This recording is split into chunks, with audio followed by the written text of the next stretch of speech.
ನಮಸ್ತೆ ವಿದ್ಯಾರ್ಥಿಗಳೇ, ಎಲ್ರಿಗೂ ಅಕೌಂಟೆನ್ಸಿ ಕರ್ನಾಟಕ ಕ್ಲಾಸಿಗೆ ಸ್ವಾಗತ. ಲಾಸ್ಟ್ ಕ್ಲಾಸಲ್ಲಿ ನಾವೇನು ಮಾಡಿದ್ವಿ ಅಂದರೆ ಫೈನಾನ್ಷಿಯಲ್ ಸ್ಟೇಟ್ಮೆಂಟ್ ಬಗ್ಗೆ ತಿಳ್ಕೊಂಡಿದ್ವಿ.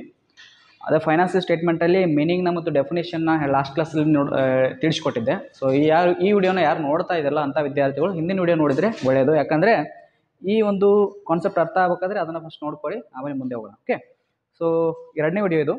ಸೊ ಈ ಕ್ಲಾಸಲ್ಲಿ ನಾವೇನು ಮಾಡೋಣಪ್ಪ ಅಂದರೆ ಅಬ್ಜೆಕ್ಟಿವ್ಸ್ ಆಫ್ ಫೈನಾನ್ಷಿಯಲ್ ಸ್ಟೇಟ್ಮೆಂಟ್ನ ನೋಡ್ತಾ ಇದ್ದೀನಿ. ಸೊ ಹೆಡ್ಡಿಂಗ್ ಹಾಕಿ ಎಲ್ಲರೂ.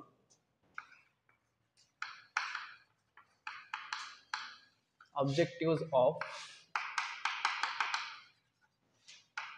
financial statement. ಸೊ ಡೀಟೇಲ್ಸ್ ಆಗಿ ಲಾಸ್ಟ್ ಕ್ಲಾಸಲ್ಲಿ ನಾನು ತಿಳಿಸ್ಕೊಟ್ಟಿದ್ದೆ ಫೈನಾನ್ಷಿಯಲ್ ಸ್ಟೇಟ್ಮೆಂಟ್ ಯಾಕೆ ಯೂಸ್ ಆಗುತ್ತೆ, ಎಲ್ಲಿ ಯೂಸ್ ಆಗುತ್ತೆ, ಹೇಗೆ ಯೂಸ್ ಆಗುತ್ತೆ, ಅದರಿಂದ ನಮಗೇನು ಅಂಡರ್ಸ್ಟ್ಯಾಂಡ್ ಆಗುತ್ತೆ ಮತ್ತು ಫೈನಾನ್ಷಿಯಲ್ ಸ್ಟೇಟ್ಮೆಂಟ್ ಇರೋದರಿಂದ ಬಿಸ್ನೆಸ್ಗೆ ಯಾವ ರೀತಿ ಹೆಲ್ಪ್ ಆಗುತ್ತೆ ಅನ್ನೋದ್ರ ಬಗ್ಗೆಯೂ ಹೇಳ್ಕೊಟ್ಟಿದ್ದೆ. ಸೊ ಇವತ್ತಿನ ಕ್ಲಾಸಲ್ಲಿ ಏನು ಮಾಡೋಣ, ಅಬ್ಜೆಕ್ಟಿವ್ ಬಗ್ಗೆ ತಿಳ್ಕೊಳ್ಳೋಣ. ಅಂದರೆ ಫೈನಾನ್ಷಿಯಲ್ ಸ್ಟೇಟ್ಮೆಂಟ್ನ ಉದ್ದೇಶ ಏನು ಅನ್ನೋದನ್ನು ಹೇಳ್ಕೊಡ್ತಾ ಇದ್ದೀನಿ. ಒಂದೇ ಇನ್ಫಾರ್ಮೇಷನ್ ಬರ್ಕೊಳ್ಳಿ.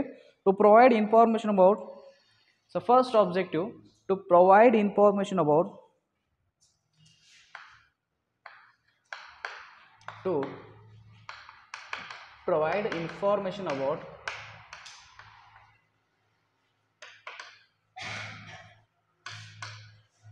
to provide information about economic resources,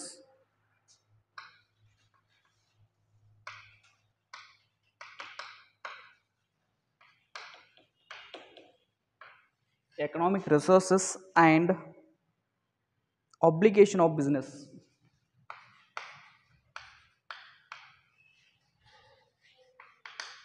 Obligation of business ಹೇಳ್ತೀನಿ ಇದರ ಬಗ್ಗೆ. ಸೊ ಸೆಕೆಂಡ್ ಬರ್ಕೊಳ್ಳಿ. Number 2, to provide information about earning capacity of the business. To provide information about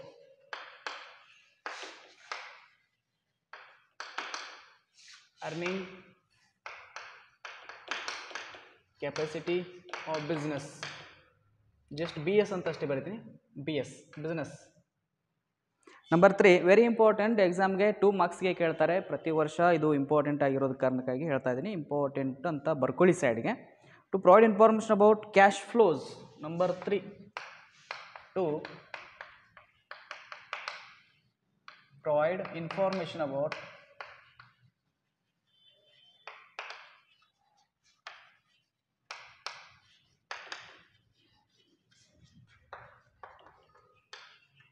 cash flow. Number 4, to judge effectiveness of management. Number 4, to judge effectiveness of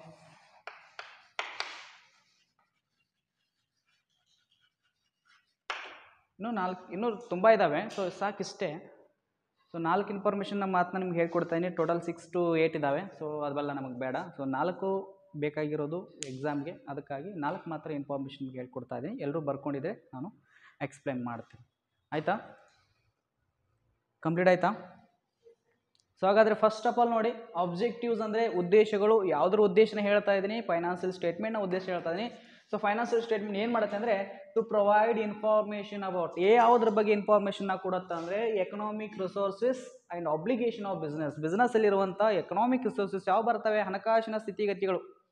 ಹಣ ಇದೆಯೋ ಇಲ್ಲೋ, ನಮಗೆ ಹಣ ಮುಂದೆ ಬೇಕಾಗತ್ತೆ, ಎಷ್ಟು ಬೇಕಾಗತ್ತೆ, ಯಾವ ಥರ ಯಾವೊಂದು ವಸ್ತುಗಳಿಗೆ ಪರ್ಚೇಸ್ ಮಾಡೋಕ್ಕಾಗಲಿ, ಸೇಲ್ಸ್ ಮಾಡೋಕ್ಕಾಗಲಿ, ಅಥವಾ ವಸ್ತುಗಳನ್ನ ಉತ್ಪಾದನೆ ಮಾಡೋಕ್ಕಾಗಲಿ, ರಾ ಮೆಟೀರಿಯಲ್ ಖರೀದಿ ಮಾಡೋಕ್ಕಾಗಲಿ, ಅಲ್ಲಿರುವಂಥ ಎಲ್ಲ ಎಕ್ಸ್ಪೆನ್ಸ್ಗಳಿಗೆ ಕೊಡೋಕ್ಕಾಗಿ ಹಣವನ್ನು ಕೊಡಬೇಕಾದ್ರೆ ಅದಕ್ಕೆ ಎಕನಾಮಿಕ್ ರಿಸೋರ್ಸ್ ಅಂತ ಕರೀತಾರೆ.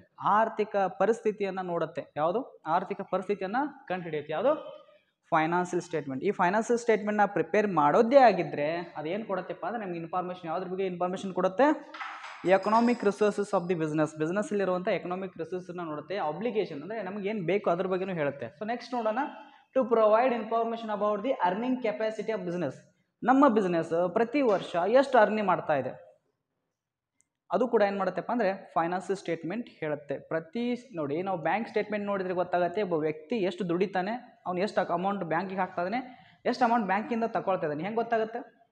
ಬ್ಯಾಂಕ್ ಸ್ಟೇಟ್ಮೆಂಟ್ ನೋಡಿದ್ರೆ ಗೊತ್ತಾಗುತ್ತೆ. ಅವರ ಒಂದು ಬ್ಯಾಂಕ್ ಸ್ಟೇಟ್ಮೆಂಟನ್ನು ನೋಡಿದರೆ ಹೆಂಗೆ ಗೊತ್ತಾಗುತ್ತಲ್ಲ, ಹಾಗೆ ಬಿಸ್ನೆಸ್ಸಲ್ಲಿರುವಂತಹ ಫೈನಾನ್ಷಿಯಲ್ ಸ್ಟೇಟ್ಮೆಂಟ್ನ ನೋಡಿದರೆ ಆ ಸಂಸ್ಥೆಯ ಎಲ್ಲ ಹಣಕಾಸಿನ ಸ್ಥಿತಿಗಳು ಗೊತ್ತಾಗ್ತವೆ ಮತ್ತು ಅರ್ನಿಂಗ್ ಕೆಪಾಸಿಟಿ ಅಂದರೆ ಅವ್ರದ್ದು ಅರ್ನ್ ಎಷ್ಟು ಮಾಡ್ತಾರೆ, ಪ್ರತಿ ವರ್ಷ ಎಷ್ಟು ಪ್ರಾಫಿಟ್ ಆಗುತ್ತೆ, ಅದ್ರ ಬಗ್ಗೆ ಏನು ಮಾಡುತ್ತಪ್ಪ ಅಂದರೆ ಈ ಫೈನಾನ್ಷಿಯಲ್ ಸ್ಟೇಟ್ಮೆಂಟ್ ಬಿಸ್ನೆಸ್ಗೆ ಹೇಳಿಕೊಡುತ್ತೆ, ಜನರಿಗೆ ಹೇಳಿಕೊಡುತ್ತೆ ಅಥವಾ ಸ್ಟೇಕ್ ಹೋಲ್ಡರ್ಸ್ಗೆ ಹೇಳಿಕೊಡುತ್ತೆ. ಎಷ್ಟು ಜನ ಆದರೆ ಸ್ಟೇಕ್ ಹೋಲ್ಡರ್ಸ್ ಯಾರು ಹೇಳಿದ್ನಲ್ಲ ಲಾಸ್ಟ್ ಕ್ಲಾಸಲ್ಲಿ? Who are the stake holders? ಗೊತ್ತಿಲ್ಲ. ಸ್ಟೇಕ್ ಹೋಲ್ಡರ್ಸ್ ಅಂದರೆ ಫೈನಾನ್ಷಿಯಲ್ ಸ್ಟೇಟ್ಮೆಂಟನ್ನು ಯೂಸ್ ಮಾಡುವಂಥ ವ್ಯಕ್ತಿಗಳು. ಯಾರು? ಕಸ್ಟಮರ್ಸ್ ಯೂಸ್ ಮಾಡ್ತಾರೆ, ಎಂಪ್ಲಾಯೀಸ್ ಯೂಸ್ ಮಾಡ್ತಾರೆ, ಮ್ಯಾನೇಜ್ಮೆಂಟ್ ಯೂಸ್ ಮಾಡುತ್ತೆ, ಆಮೇಲೆ ಶೇರ್ ಹೋಲ್ಡರ್ ಯೂಸ್ ಮಾಡ್ತಾರೆ. ಇವೆಲ್ಲ ಸ್ಟೇಕ್ ಹೋಲ್ಡರ್ಸ್, ಅವರಿಗೆ ಇದು ಹೆಲ್ಪ್ ಆಗುತ್ತೆ. ಇನ್ನು to provide information about cash flows, ನಮ್ಮ ಹತ್ರ ಹಣ ಎಷ್ಟು ಹೊರಗೆ ಹೋಗ್ತಾ ಇದೆ. ಕ್ಯಾಶ್ ಅಂದರೆ ಹಣ, ಫ್ಲೋ ಅಂದರೆ ಹರಿಯುವುದು. ಕ್ಯಾಶ್ ಹೋಗ್ತಾ ಇದೆ, ಬಿಸ್ನೆಸ್ಸಿಂದ ಕ್ಯಾಶ್ ಎಷ್ಟು ಹೋಗ್ತಾ ಇದೆ ಅದ್ರ ಬಗ್ಗೆ ಏನು ಮಾಡುತ್ತಪ್ಪ ಅಂದರೆ ಫೈನಾನ್ಷಿಯಲ್ ಸ್ಟೇಟ್ಮೆಂಟ್ ನಮಗೆ ತಿಳಿಸ್ಕೊಡುತ್ತೆ. ಫೈನಾನ್ಷಿಯಲ್ ಸ್ಟೇಟ್ಮೆಂಟ್ ಇರಲಿಲ್ಲ ಅಂದರೆ ಹಣ ಎಷ್ಟು ಹೋಗ್ತಾ ಇದೆ ಅನ್ನೋದು ಗೊತ್ತಾಗ್ತಿರ್ಲಿಲ್ಲ. So next to judge effectiveness of management ಸರಿಯಾಗಿ ಕೆಲಸ ಮಾಡ್ತಾ ಇದೆಯಾ ಇಲ್ಲ, ಸೊ ಅದ್ರ ಕೆಲಸಗಳು ಸರಿಯಾಗಿ ಟೈಮ್ಗೆ ಆಗ್ತಾ ಇದೆಯಲ್ಲ ಅನ್ನೋದ್ರ ಬಗ್ಗೆ ಏನು ಮಾಡತ್ತಪ್ಪ ಅಂದರೆ ಫೈನಾನ್ಷಿಯಲ್ ಸ್ಟೇಟ್ಮೆಂಟ್ ಹೇಳ್ಕೊಡುತ್ತೆ. ಇವು 4 ಇಂಪಾರ್ಟೆಂಟ್ ವರ್ಡ್ಸು ನೆನಪಿಟ್ಕೊಳ್ಳಿ, ಎಕ್ಸಾಮ್ಗೆ ತುಂಬ ಇಂಪಾರ್ಟೆಂಟ್. PUC ಸೆಕೆಂಡ್ ಇಯರಲ್ಲಿ ಹೇಳ್ತಾ ಇದ್ದೀನಿ ನಿಮಗೆ, PUC ಸೆಕೆಂಡ್ ಇಯರ್ ಎಕ್ಸಾಮ್ಗೆ ತುಂಬ ಇಂಪಾರ್ಟೆಂಟ್ ಆಗಿರುವಂಥದ್ದು. ಪ್ರತಿ ವರ್ಷ ಕೇಳಿದ್ದಾರೆ, ಈ ವರ್ಷ ನಿಮಗೆ ಕೇಳ್ಬೋದು, ಅದಕ್ಕಾಗಿ ಇಂಪಾರ್ಟೆಂಟ್. ಸೊ ನೆಕ್ಸ್ಟ್ ಹೋಗ್ತಾ ಇದ್ದೀನಿ. ಹಾಗಾದರೆ ಸೊ ಸಿಂಪಲ್ ಸಾಕಿಷ್ಟೇ, ನಾವು ಏನು ಮಾಡೋಣ, ಪ್ರಾಬ್ಲಮ್ಗೆ ಹೋಗೋಣ, ಜಾಸ್ತಿ ಇದ್ರ ಬಗ್ಗೆ ತಲೆ ಕೆಡಿಸ್ಕೋದು ಬೇಡ. ಈ ಚಾಪ್ಟ್ರಲ್ಲಿ 6 ಮಾರ್ಕ್ಸ್ ಇದೆ, 2 ಮಾರ್ಕ್ಸ್ ಇದೆ, 1 ಮಾರ್ಕ್ಸ್ ಇದೆ, ಟೋಟಲ್ 7 ಮಾರ್ಕ್ಸ್ ಇದೆ ಈ ಚಾಪ್ಟ್ರಲ್ಲಿ ಎಕ್ಸಾಮಿಗೆ ಬರುತ್ತೆ. ಸೊ ಅದಕ್ಕಾಗಿ ಇಂಪಾರ್ಟೆಂಟ್ ಅಂತ ಹಾಕ್ಕೊಳ್ಳಿ. ಸೊ ನೆಕ್ಸ್ಟ್ ಹೆಡಿಂಗ್ ಹಾಕಿರಿ ಟೈಪ್ಸ್ ಆಫ್ ಫೈನಾನ್ಷಿಯಲ್ ಸ್ಟೇಟ್ಮೆಂಟ್. ಅದಕ್ಕಿಂತ ಮುಂಚೆ 1 ನಿಮಿಷ ವೇಟ್ ಮಾಡಿ.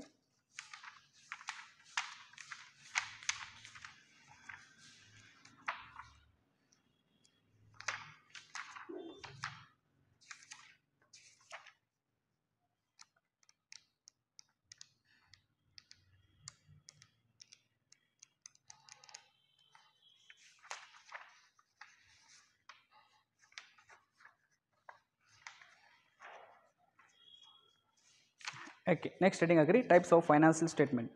ಫೈನಾನ್ಷಿಯಲ್ ಸ್ಟೇಟ್ಮೆಂಟಲ್ಲಿ ಎಷ್ಟು ಟೈಪ್ಸ್ ಬರ್ತವೆ ಅದನ್ನು ಕೂಡ ಹೇಳ್ಕೊಡ್ತಾ ಇದ್ದೀನಿ. ಹೆಡ್ಡಿಂಗ್ ಹಾಕಿ.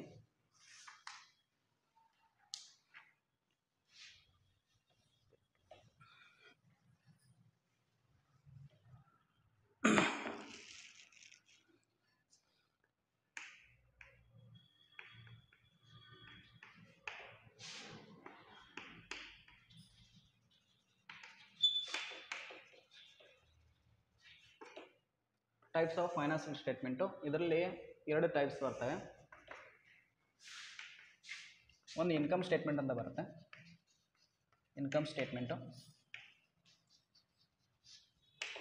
ಈ ಇನ್ಕಮ್ ಸ್ಟೇಟ್ಮೆಂಟಿಗೆ ಇನ್ನೊಂದು ಹೆಸರಿದೆ, ಆರು ಪ್ರಾಫಿಟ್ ಆ್ಯಂಡ್ ಲಾಸ್ ಸ್ಟೇಟ್ಮೆಂಟ್. ಆಮೇಲೆ ಇದು ಯಾವುದಪ್ಪ ಅಂದರೆ ಬ್ಯಾಲೆನ್ಸ್ ಶೀಟ್ ಅಂತ ಕರೀತಾರೆ, ಬ್ಯಾಲೆನ್ಸ್ ಶೀಟು. ಸೊ ಇದಕ್ಕೆ ಇನ್ನೊಂದು ಹೆಸರಿದೆ position statement.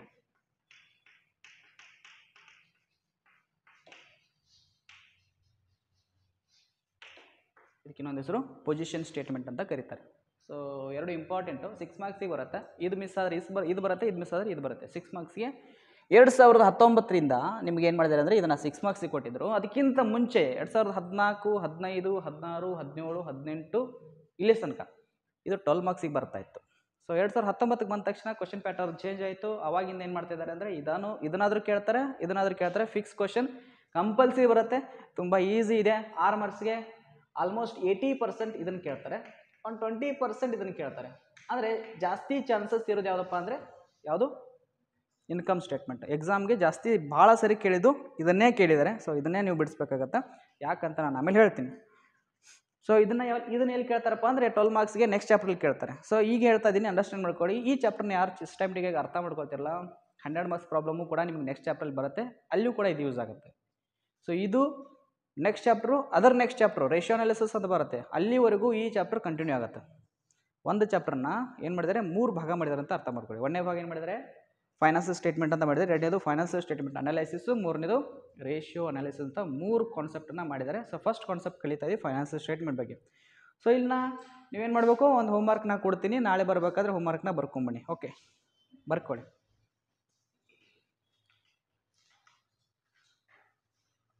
Limitation advantages and limitation of financial ಸ್ಟೇಟ್ಮೆಂಟನ್ನು ಬರ್ಕೊಂಬರ್ಬೇಕು. Advantages and limitation of financial statement. Advantages and limitation of financial ಸ್ಟೇಟ್ಮೆಂಟನ್ನು ನೀವು ಬರ್ಕೊಂಬರ್ಬೇಕಾಗತ್ತೆ.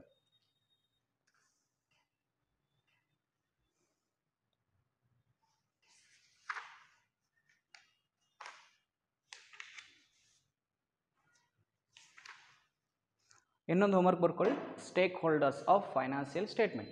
ಸ್ಟೇಕ್ ಹೋಲ್ಡರ್ಸ್ ಆಫ್ ಫೈನಾನ್ಷಿಯಲ್ ಸ್ಟೇಟ್ಮೆಂಟನ್ನು ಕೂಡ ನೀವು ಓದ್ಕೊಳ್ಬೇಕಾಗತ್ತೆ, ಎಕ್ಸಾಮಿಗೆ ಬರುತ್ತೆ. ಸೊ ಇನ್ನು ನೋಟ್ಸ್ ಟು ಅಕೌಂಟ್ಸ್ ಅಂತ ಬರುತ್ತೆ, ಅದ್ರ ಬಗ್ಗೆ ನಾನು ಎಕ್ಸಾಮ್ ಕ್ಲಾಸ್ ಇದರಲ್ಲಿ ಹೇಳ್ತೀನಿ, ಫಾರ್ಮೆಟಲ್ಲಿ ಹೇಳ್ಕೊಡ್ತೀನಿ. ಸೊ ಇವಾಗ ಏನು ಮಾಡೋಣ, ಫಾರ್ಮೆಟ್ ಆಫ್ ಹೆಡಿಂಗ್ ಹಾಕ್ರಿ, ಇನ್ಕಮ್ ಸ್ಟೇಟ್ಮೆಂಟ್ ಅಂತ ಹೆಡಿಂಗ್ ಹಾಕಿ. First number 1 income statement.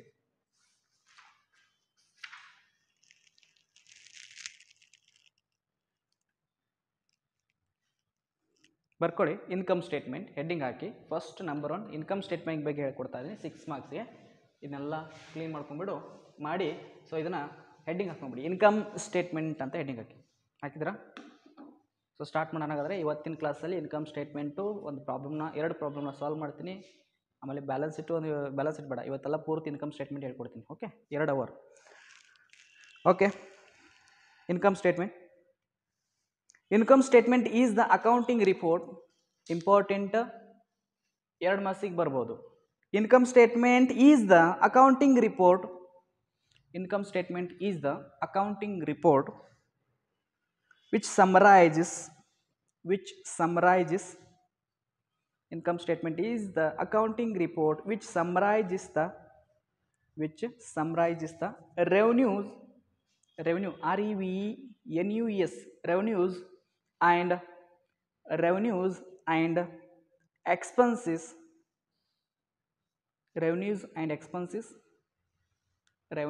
expenses and ascertain the profit and loss. Ascertain the profit or loss for the accounting period. Ascertain the profit or loss for the accounting period. PERIOD. Ascertain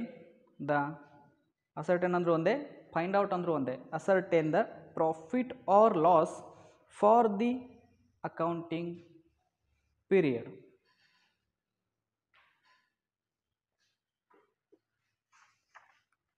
ನಿಮ್ಗೆ ಇನ್ನೊಂದು ಗೊತ್ತಿರಲಿ, income ಸ್ಟೇಟ್ಮೆಂಟಲ್ಲಿ ಮತ್ತೆ ನಾವು 2 ಭಾಗ ಮಾಡ್ತೀವಿ.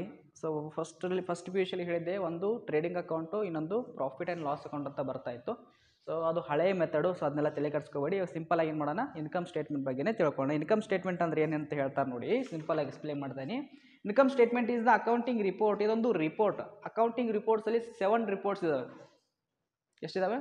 7 reports. So ಆ ಒಂದು ರಿಪೋರ್ಟಲ್ಲಿ ಯಾವುದಪ್ಪ ಅಂದರೆ ಫೈನಾನ್ಷಿಯಲ್ ರಿಪೋರ್ಟ್. ಫೈನಾನ್ಷಿಯಲ್ ರಿಪೋರ್ಟ್ದಲ್ಲಿ ಒಂದು ಪಾರ್ಟ್ ಯಾವುದಪ್ಪ ಅಂದರೆ income statement, profit and loss account. ಹಾಗಾದರೆ ಇದು ರಿಪೋರ್ಟಲ್ಲೇ ಬರುತ್ತೆ ತಾನೆ, ಅದಕ್ಕಾಗಿ ಇದಕ್ಕೇನಂತ ಕರಿತೀವಿ, ರಿಪೋರ್ಟ್ ಅಂತ ಕರಿತೀವಿ. Income statement is the accounting report which summarise ಏನು ಹೇಳುತ್ತೆ, the revenue and expenses.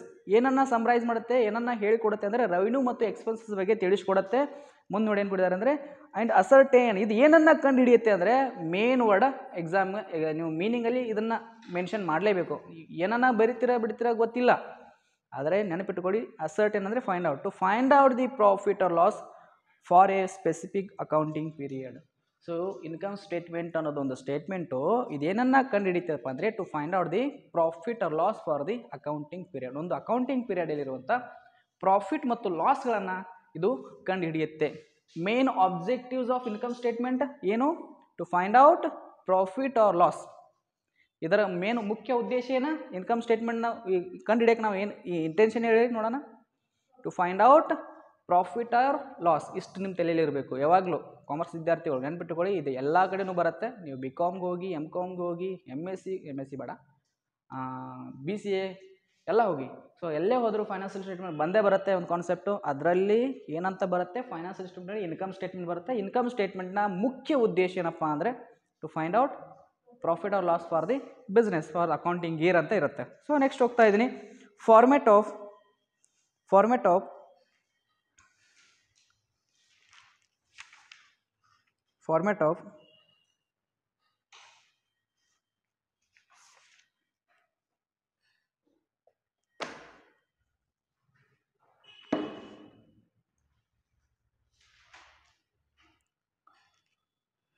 Income statement, format of income statement.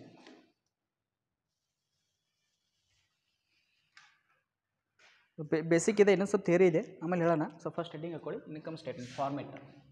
Heading ಹಾಕೊಳ್ಳಿ, format of income statement. 6 marks ಇದೆ, very important.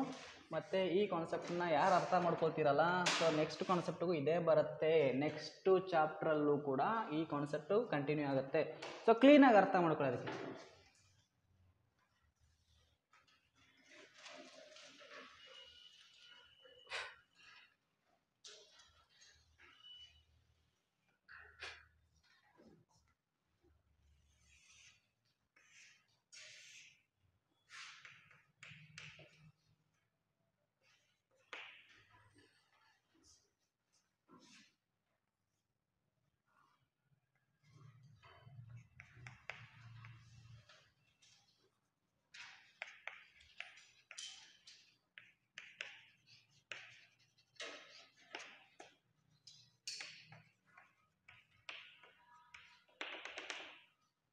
Income statement as on 30+3 ಅಂತ heading ಹಾಕಿ.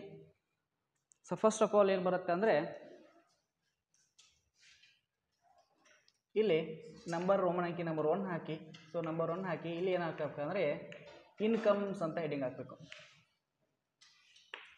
Incomes. So incomes ಅಂತ heading hockey.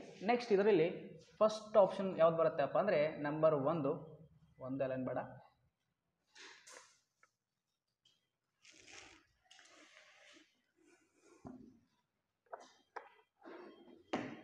Revenue from operation.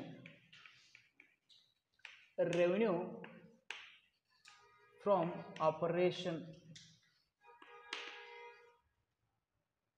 Sir ಏನಿದು ಒಂದೊಂದೇ ಹೇಳ್ಕೊತ ಹೋಗ್ತೀನಿ. Revenue from operation ಅಂದರೆ ಯಾರಾದರೂ ಹೇಳ್ತೀರಾ? ರೆವೆನ್ಯೂ ಫ್ರಮ್ ಆಪರೇಷನ್ ಅಂದ್ರೆ ಏನು? ರೆವೆನ್ಯೂ ಫ್ರಮ್ ಆಪರೇಷನ್ ಅಂದ್ರೆ ಏನು? ಆಪರೇಷನ್ ಮಾಡೋದ್ರಿಂದ ರೆವೆನ್ಯೂ ಬರುತ್ತೆ, ರೈಟ್? ಡಾಕ್ಟರ್ಸ್ಗಳಿಗೆ ಆಪ್ರೇಷನ್ ಮಾಡ್ತಾರೆ. ಡಾಕ್ಟರ್ಸ್ ಏನು ಮಾಡ್ತಾರೆ? ಆಪ್ರೇಷನ್ ಮಾಡ್ತಾರೆ. ಆಪ್ರೇಷನ್ ಮಾಡಿದ ತಕ್ಷಣ ಅವ್ರಿಗೆ ಏನು ಬರುತ್ತೆ? ದುಡ್ಡು ಬರುತ್ತೆ. ಹಾಗೆ ನಮ್ಮ ಬಿಸ್ನೆಸ್ಸಲ್ಲಿ ಏನಾಗುತ್ತಪ್ಪ ಅಂದರೆ, ನಾವು ಕೆಲವೊಂದಿಷ್ಟು ಕೆಲಸಗಳನ್ನ ಮಾಡ್ತೀವಿ. ಬಿಸ್ನೆಸ್ಸಲ್ಲಿ ಪರ್ಚೇಸ್ ಮಾಡ್ತೀವಿ, ಅದನ್ನ ಉತ್ಪಾದನೆ ಮಾಡ್ತೀವಿ. ಅಂದರೆ ರಾ ಮೆಟೀರಿಯಲ್ ಪರ್ಚೇಸ್ ಮಾಡ್ತೀವಿ, ಉತ್ಪಾದನೆ ಮಾಡ್ತೀವಿ. ಉತ್ಪಾದನೆ ಮಾಡಿದ ವಸ್ತುಗಳನ್ನ ಸೇಲ್ಸ್ ಮಾಡ್ತೀವಿ. ಸೇಲ್ಸ್ ಮಾಡಿದ ತಕ್ಷಣ ಏನು ಬರುತ್ತೆ? ಇನ್ಕಮ್ ಬರುತ್ತೆ. ಆ ಇನ್ಕಮ್ಗೆ ಏನಂತ ಕರಿತೀವಿ? ರೆವಿನ್ಯೂ ಅಂತ ಕರಿತೀವಿ. ಯಾವುದರಿಂದ ಬಂತು? ಆಪ್ರೇಷನ್. ಇವೆಲ್ಲ ಕೆಲಸ ಮಾಡ್ತೀವಲ್ಲ, ಇದಕ್ಕೆ ಆಪ್ರೇಷನ್ ಅಂತ ಕರಿತೀವಿ. ಆಪ್ರೇಷನ್ ಎಲ್ಲ ಕೆಲಸ ಮಾಡಿದ ತಕ್ಷಣ ಬಂದಿರುವಂಥ ಅಮೌಂಟ್ಗೆ ರೆವೆನ್ಯೂ ಫ್ರಮ್ ಆಪ್ರೇಷನ್. ಯಾವಾಗ ಇನ್ಕಮ್ ಬರುತ್ತೆ? ಸೇಲ್ಸ್ ಮಾಡಿದಾಗ, ಹೌದಾ? ಇದಕ್ಕೆ ಇನ್ನೊಂದು ಹೆಸರು ಸೇಲ್ಸ್.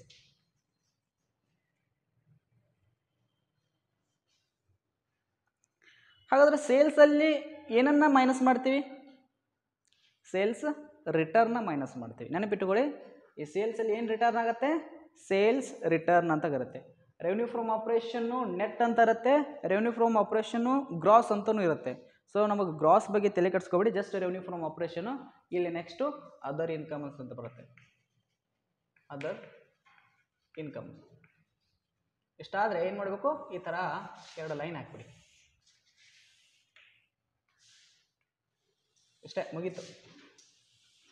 ಇನ್ಕಮಲ್ಲಿ 2 ಬರುತ್ತೆ, ರೆವೆನ್ಯೂ ಫ್ರಮ್ ಆಪ್ರೇಷನು, ಅದರಾಗೂ ಸೇಲ್ಸ್. ಸೇಲ್ಸಲ್ಲಿ ಮತ್ತೆ 2 ಥರ ಸೇಲ್ಸ್ ಬರುತ್ತೆ. ಸೇಲ್ಸಲ್ಲಿ 2 ಟೈಪ್ಸ್ ಯಾವುದು? ಒಂದು ಕ್ಯಾಶ್ ಸೇಲ್ಸು, ಇನ್ನೊಂದು ಕ್ರೆಡಿಟ್ ಸೇಲ್ಸು. ನೆನ್ಪಿಟ್ಕೊಳ್ಳಿ, ಯಾವು? Cash sales and credit sales. 2 plus ಮಾಡಿದಾಗ ಏನಾಗುತ್ತೆ?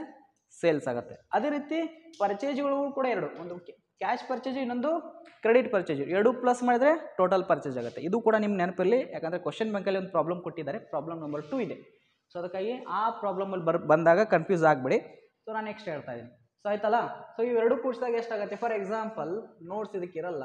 ಸೊ ಟೋಟಲ್ ಅಮೌಂಟ್ ಬರಿತಾ ಇದ್ದೀನಿ, 4 ಲ್ಯಾಕ್ ಬರ್ಕೊಂಬಿಡಿ ಅಮೌಂಟು. ಇದು 20,000, 4,20,000, 4,20,000.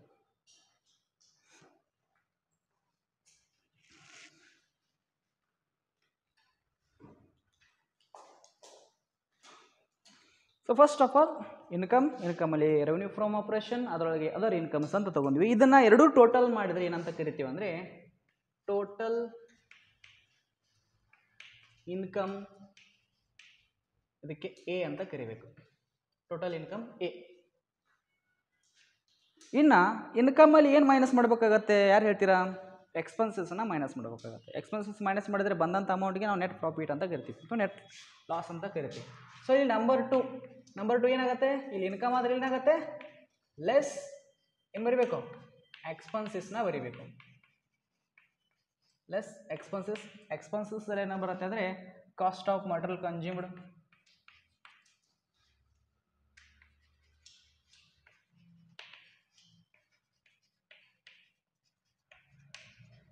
purchase of stock in trade,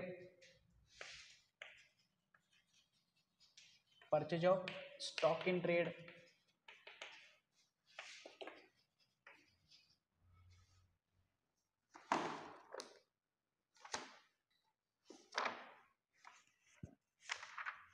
purchase of stock in trade,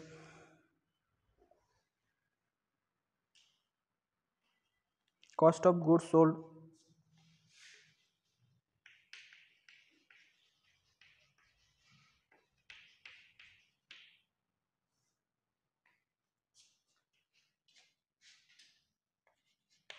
work in progress,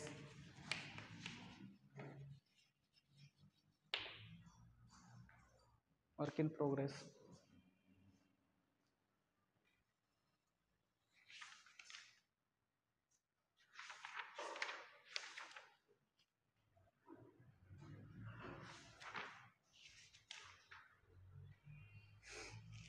ಆಯಿತಾ? ಇಷ್ಟಾಗಿದ ತಕ್ಷಣ ನೆಕ್ಸ್ಟ್ ಬರುತ್ತೆ employee benefit expenses. Employee benefit expenses ಅಂತ ಬರುತ್ತೆ. ಇದು ನೋಟ್ ನಂಬರ್ 11 ಅಂತ ಕರಿಬೇಕು. Next finance cost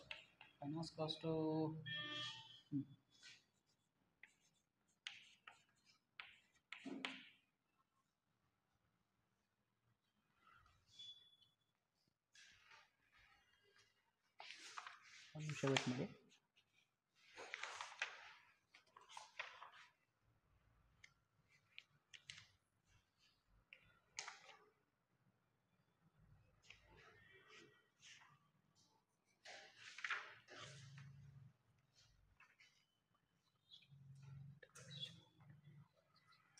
finance cost note number 10 ಬರುತ್ತೆ. Next depreciation and amortisation. Depreciation and amortisation. Depreciation and amortisation ಎಷ್ಟು ಬರುತ್ತಪ್ಪ ಅಂದರೆ ಇದು 12 ಬರುತ್ತೆ. And other expenses.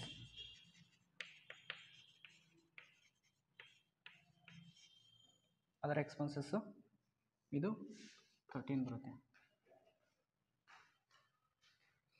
ಮಿಸ್ಟೇಕ್ ಆಗ್ತಿದೆಯಲ್ಲ, ಒಂದು ಸ್ವಲ್ಪ ವೇಟ್ ಮಾಡಿ ನೋಡೋಣ, ಚೆಕ್ ಮಾಡ್ತಾ ಇದ್ದೀನಿ.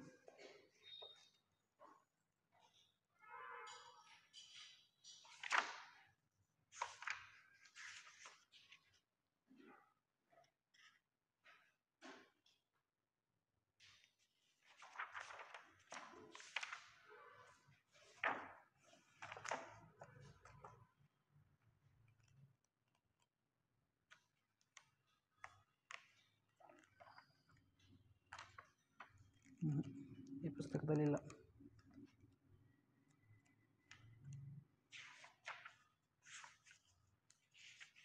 ಇದು ಹಳೆ ಪುಸ್ತಕ ಇದೆ, ಮಿಸ್ಟೇಕ್ಸ್ ಇದೆಯಲ್ಲ ಇದರಲ್ಲಿ. ಆಲ್ಮೋಸ್ಟ್ 11, 12, 13, 11, 12 ಮಿಸ್ಟೇಕ್ ಮಾಡಿದಲ್ಲ ಇಲ್ಲಿ ಎಲ್ಲ ಅಂತಿದ್ದೀನಿ. 11, 12, 13, 14 ರೈಟ್.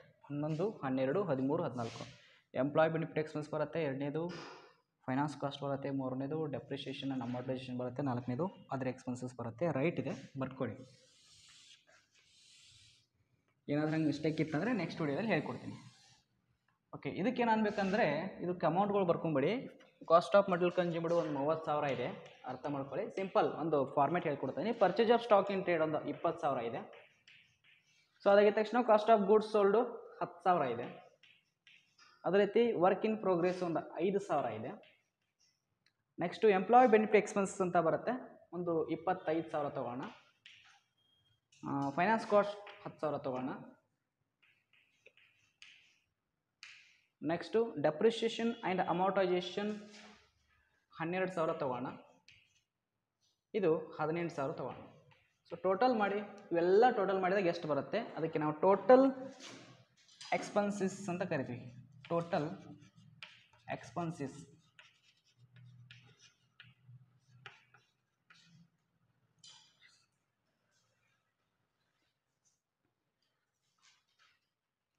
ಫೈನಾನ್ಸ್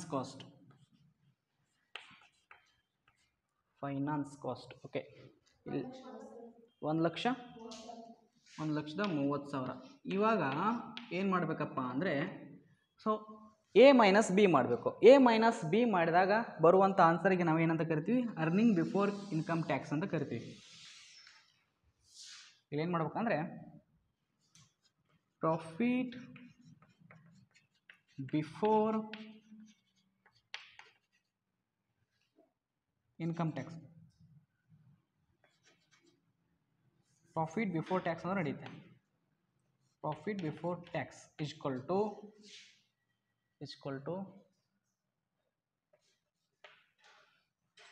ಪ್ರಾಫಿಟ್ ಬಿಫೋರ್ ಟ್ಯಾಕ್ಸ್ಗೆ ನಾವು ಸಿ ಅಂತ ಕರಿತೀವಿ. ನೋಡಿ ಇಲ್ಲಿ ಹಾಕಿದ್ದೀನಿ, ಪ್ರಾಫಿಟ್ ಬಿಫೋರ್, ಇದು ಎ ಆಯಿತು, ಪ್ರಾಫಿಟ್ ಇದು ಬಿ ಆಯಿತು, ಇದನ್ನು ಸಿ ಟ್ಯಾಕ್ಸ್ಗೆ ಪ್ರಾಫಿಟ್ ಬಿಫೋರ್ ಟ್ಯಾಕ್ಸ್ಗೆ ಸಿ ಅಂತ ಇದ್ವಿ.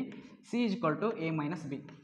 ಸೊ ಎಷ್ಟು ಬರುತ್ತೆ ನೋಡಿ ಹಾಗಾದರೆ, 2,90,000 ಆನ್ಸರ್ ಬಂತು. ಇದು ನಮಗೇನು ಬಂತಪ್ಪ ಅಂದರೆ, ಟ್ಯಾಕ್ಸ್ ಕೊಡೋದಕ್ಕಿಂತ ಮುಂಚೆ, ನಾವು ಟ್ಯಾಕ್ಸನ್ನು ಕಟ್ಟೋದಕ್ಕಿಂತ ಮುಂಚೆ ಬರುವಂಥ ಪ್ರಾಫಿಟು.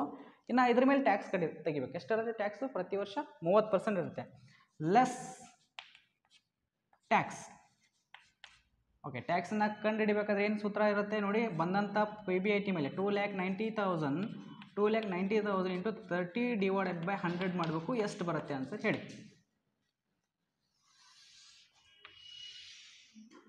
ಎಷ್ಟು ಬಂತು ಟ್ಯಾಕ್ಸು? 30% ತೆಗಿಬೇಕು. 87,000. ಓಕೆ, 87,000 ಆನ್ಸರ್ ಬಂತು. ಇವಾಗ ಪ್ರಾಫಿಟ್ ಬಿಫೋರ್ ಬಂತು, ಇನ್ನು ಪ್ರಾಫಿಟ್ ಆಫ್ಟರ್ ಟ್ಯಾಕ್ಸ್ ಅಂತ ಕರಿತೀವಿ. ಪ್ರಾಫಿಟ್ ಆಫ್ಟರ್ ಟ್ಯಾಕ್ಸ್ ಅಂದರೆ ಟ್ಯಾಕ್ಸನ್ನು ಕೊಟ್ಟ ತಕ್ಷಣ ಉಳಿಯುತ್ತೆ ಎಷ್ಟು? Profit after tax equal to C minus tax. ಅಂದರೆ ಇದನ್ನು ಮೈನಸ್ ಮಾಡಬೇಕು. ಅಂದರೆ ಇದನ್ನು ಮೈನಸ್ ಮಾಡಬೇಕು. ಎಷ್ಟು ಬರುತ್ತೆ ಆನ್ಸರ್?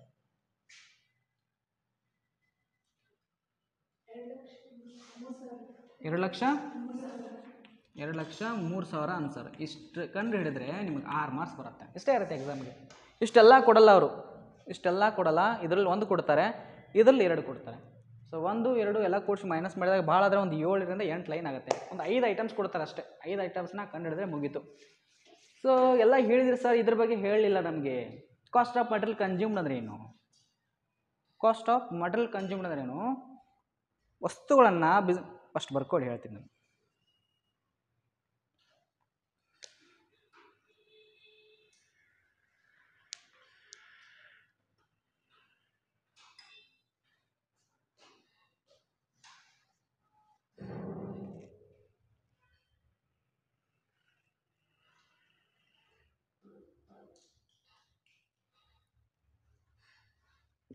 ಹಾಗೆ ನೋಟನ್ನು ಬರ್ಕೊಳ್ಳಿ. ನೋಟ್ ಕೂಡ ಇರುತ್ತೆ. ಒಂದು ನೋಟನ್ನು ಎಕ್ಸಾಂಪಲ್ ಕೊಡ್ತಾ ಇದ್ದೀನಿ ನಿಮಗೆ, ಇಲ್ಲೇ ಸೈಡ್ ಕೊಡ್ತಾ ಇದ್ದೀನಿ.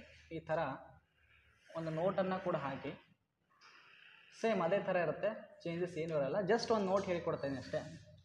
11, 12, 13, 14ಗೆ ಸೇಮ್ ನೋಟ್ ಬರುತ್ತೆ. ನೋಟ್ಸ್ ಅಂತ ಹಾಕ್ಬೋದು, ಹೆಸರು ಹಾಕ್ಬೋದು. ಫಾರ್ ಎಕ್ಸಾಂಪಲ್ ಯಾವ ತೊಗೊಳ್ತೀನಿ, ಎಂಪ್ಲಾಯಿ ಬೆನಿಫಿಟ್ ಎಕ್ಸ್ಪೆನ್ಸಸ್ ಅಂತ ತೊಗೊಳ್ತೀನಿ. ಎಂಪ್ಲಾಯಿ ಬೆನಿಫಿಟ್ ಎಕ್ಸ್ಪೆನ್ಸಸ್ ಅಂತ ತೊಗೊಳ್ತೀನಿ. ಪರ್ಟಿಕ್ಯುಲರ್ಸ್ ಅಂತ ಹಾಕಬೇಕು. ಇಲ್ಲಿ ರುಪೀಸ್ ಅಂತ ಹಾಕಿ, ಇಲ್ಲಿ ರುಪೀಸ್ ಅಂತ ಹಾಕಿ ಸಾಕು.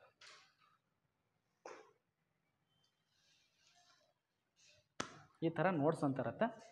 ಇವಕ್ಕೆಲ್ಲದಕ್ಕೂ ನೋಟ್ಸ್ ಹಾಕಲೇಬೇಕು ನಾವು ಕಂಪಲ್ಸರಿ. ಅದು ಹೇಳ್ಕೊಡ್ತೀನಿ ಪ್ರಾಬ್ಲಮ್ ಸಾಲ್ವ್ ಮಾಡಬೇಕಾದ್ರೆ. ಅದಕ್ಕಿಂತ ಮುಂಚೆ ನಿಮ್ಮದು ಕಂಪ್ಲೀಟ್ ಆಗಿತ್ತು ಅಂದರೆ ನಾನು ಹೇಳ್ಕೊಡ್ತಾ ಇದ್ದೀನಿ ಎಕ್ಸ್ಪೆನ್ಸಸ್ಗಳು ಯಾವ ಬರ್ತವೆ.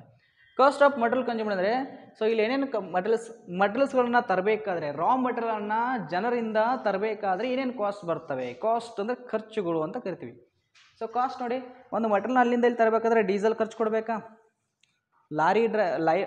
ಲಾರಿ ಡ್ರೈವರ್ ಅಂತ ಅವ್ನಿಗೆ ವೇಜಸ್ ಕೊಡಬೇಕಾಗತ್ತೆ, ಟ್ರ್ಯಾಕ್ಟರ್ ಡ್ರೈವರ್ ಇರ್ತಾರೆ, ಟ್ರ್ಯಾಕ್ಟರ್ ಅವ್ರಿಗೆ ವೇಜಸ್ ಕೊಡಬೇಕಾಗತ್ತೆ, ಅಥವಾ ಅದಕ್ಕೆ ಪೆಟ್ರೋಲ್ ಹಾಕಬೇಕಾಗತ್ತೆ, ಡೀಸೆಲ್ ಹಾಕಬೇಕಾಗತ್ತೆ, ಅವ್ರ ಊಟ ಉಪಹಾರ ಕೊಡಬೇಕಾಗತ್ತೆ, ವಸ್ತುಗಳಿಗೆ ದುಡ್ಡು ಕೊಡಬೇಕಾಗತ್ತೆ. ಇವಕ್ಕೆಲ್ಲ cost of material consumed. Consumed ಅಂದರೆ ತೆಗೆದುಕೊಳ್ಳುವುದಕ್ಕೆ ಆಗುವಂಥ ಖರ್ಚುಗಳು. Okay, I am consumed banana ಅಂದರೆ ನಾನು ಬಾಳೆಹಣ್ಣನ್ನು ಕನ್ಸ್ಯೂಮ್ ಮಾಡಿದೆ ಅಂತ ತಿಂದ್ಬಿಟ್ಟೆ. ಹಾಗೆ ಫ್ಯಾಕ್ಟ್ರಿಗೆ ಏನು ಬೇಕಾಗುತ್ತೆ, ಮಟೀರಿಯಲ್ಗಳು ಕನ್ಸ್ಯೂಮ್ ಆಗ್ತವೆ ಆ ಥರ. ಸೊ ಕನ್ಸ್ಯೂಮ್ಡ್ ಅಂದ್ರೆ ಗೊತ್ತಾಯ್ತಲ್ಲ, ಕಾಸ್ಟ್ ಆಫ್ ಮಟೀರಿಯಲ್ ಕನ್ಸ್ಯೂಮ್ಡ್ ಅಂದರೆ ಸಂಸ್ಥೆಗೆ ಅಥವಾ ಫ್ಯಾಕ್ಟ್ರಿಗೆ ಬೇಕಾಗಿರುವಂಥ ವಸ್ತುಗಳಿಗೆ ಕಾಸ್ಟ್ ಆಫ್ ಮಟೀರಿಯಲ್ ಅಂತ ಕರಿತೀವಿ.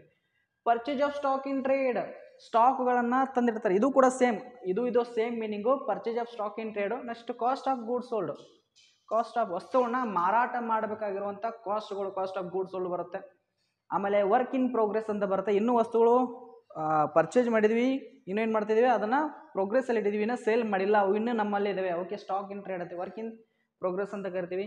ಇನ್ನು ನೆಕ್ಸ್ಟ್ ವೆರಿ ಇಂಪಾರ್ಟೆಂಟ್ 1 2 3 4, ಇಲ್ಲಿ ಸ್ವಲ್ಪ ಕನ್ಫ್ಯೂಸ್ ಆಗ್ತಾ ಇದೆ, ಇದು ಕೆಳಗೆ ಬರುತ್ತಾ ಅಥವಾ ಇದು ಮೇಲೆ ಬರುತ್ತಾ ಅಂತ ಗೊತ್ತಾಗ್ತಿಲ್ಲ, ನೋಡೋಣ ಪ್ರಾಬ್ಲಮಲ್ಲಿ. ಸೊ ಎಂಪ್ಲಾಯಿ ಬೆನಿಫಿಟ್ ಎಕ್ಸ್ಪೆನ್ಸ್ ಅಂದರೆ ಎಂಪ್ಲಾಯಿಗಳಿಗೆ ಕೊಡುವಂಥ ಹಣ.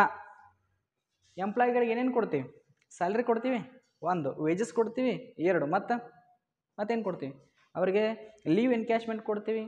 ಲೀವ್ ಎನ್ಕ್ಯಾಶ್ಮೆಂಟ್ ಅಂದರೆ ಅವರು ಒಂದು ದಿವಸ ಬರಲೇ ಇಲ್ಲ ಅಂದ್ರೆ, ಒಂದು ದಿವಸ ಅಥವಾ 2 ದಿವಸ ಬರಲಿಲ್ಲ ಅಂದ್ರೂ ಅವ್ರಿಗೆ ಪೇಮೆಂಟ್ ಕೊಡ್ತೀವಿ, ಅದು ಕೂಡ ಎಕ್ಸ್ಪೆನ್ಸಸ್ ಆಗುತ್ತೆ.